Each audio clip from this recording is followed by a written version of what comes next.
దగ్గర డబ్బులు అయిపోయాయి. తిండి లేదు, స్నేహితులు లేరు.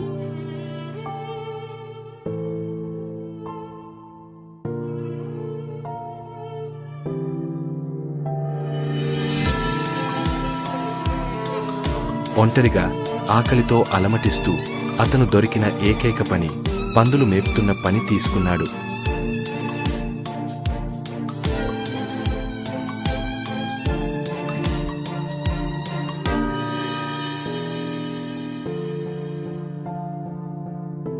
కుమారుడు తన మనస్సులో, నా తండ్రి సేవకులు కూడా దీనికంటే బాగా తింటారు.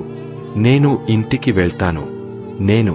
తండ్రి, నేను పరలోకానికి వ్యతిరేకంగా మరియు నీకు వ్యతిరేకంగా పాపం చేశాను. నీ కొడుకు అని పిలవబడటానికి నేను అర్హుడిని కాదు.